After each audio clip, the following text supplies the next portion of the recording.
একটা রেসিপি নিয়ে আমি আবারও হাজির হলাম। আর এটা হচ্ছে শাহী রোস্ট।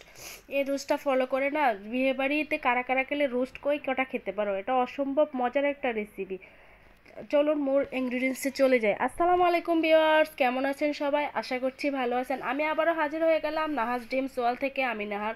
এখানে হচ্ছে মুরগি রোস্ট করব, আর এখানে হচ্ছে লবণ আর আদা রসুন দিয়ে সামান্য পরিমাণে ম্যারিনেট করে এটাকে আমি হালকা পাতলা ভেজে নিব। বেশি ভাজা লাগবে না। দেখেন এটাকে নিচে একটু লেগে লেগে গেছে। এটাকে সামান্য পরিমাণে ভেজে তারপরে হচ্ছে রোস্টটা আমি করব। আর এটা ভেজে করলে না, বেশি ভাজলে না একদম ড্রাইনেস হয়ে যায়, শক্ত হয়ে যায়। এখন রান্না করব। আর যেই তেলটাতে আমি হচ্ছে রোস্টগুলা ভাজছি, মুরগিগুলা ভাজছি, ওই তেলটা দিয়ে না রান্না করে ট্রাই করবা।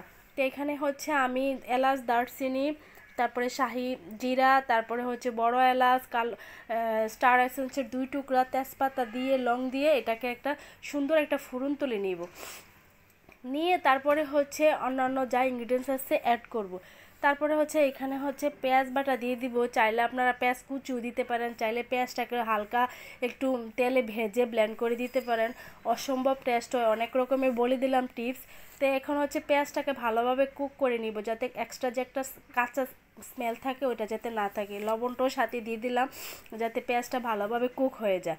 তারপরে হচ্ছে এটার সাথে হচ্ছে দিয়ে দিব হচ্ছে বাদাম বাটা। এখানে হচ্ছে কাজু বাদাম, কাঠবাদাম আর চীনা বাদাম ছিল। দিয়ে এটাকে ভালোভাবে আমি কষিয়ে নিব।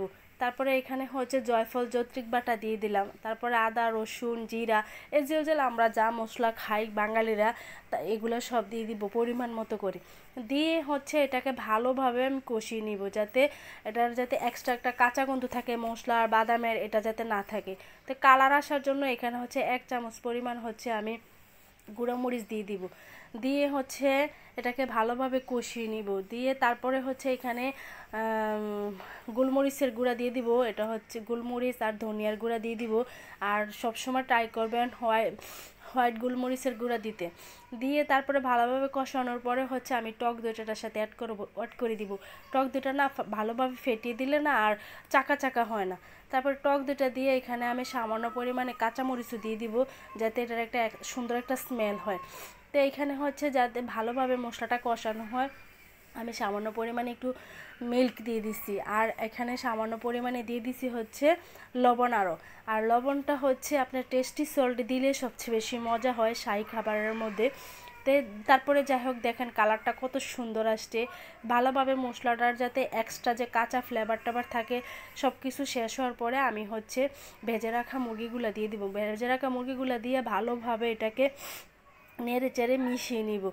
আর আমার জ্বর ঠান্ডার কারণে আমার বয়সটা একটু এলোমেলো, সবাই একটু স্কিপ করবেন।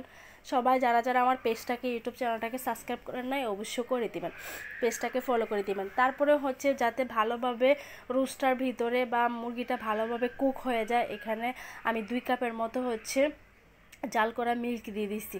দিয়ে ভালোভাবে নেড়ে চেড়ে এটাকে একটু ঢেকে দিব, যাতে মুরগিটার ভিতর পর্যন্ত মানে ভালোভাবে কুক হয়ে যায়। তারপরে যেহেতু টক দই দেওয়া হয়েছে সামান্য পরিমাণে, এখানে হচ্ছে একটু সুগার দিয়ে দিব। চাইলে আপনারা স্কিপ করতে পারেন, তবে এটার টেস্টটা না দিলে আর একটু দ্বিগুণ হয়। তো এটা দেওয়ার পরে হচ্ছে 20-25টা আমি কিশমিশ দিয়ে দিব। কিশমিশটা দিয়ে নেড়ে চেড়ে তারপরে হচ্ছে পেঁয়াজ বেরেস্তা উপরে দিয়ে ঘি দিয়ে দিয়ে তারপরে হচ্ছে এটাকে ঢেকে দিব।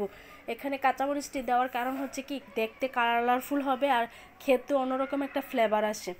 অসম্ভব ধরনের মজা হয়। এইভাবে ফলো করে যদি আমার রেসিপিটা করেন অনেক মজা হবে, অনেক টেস্টি হবে। কারা কারা গ্রেভিটা খেতে পছন্দ করো? আমি তো খেতে খুব পছন্দ করি।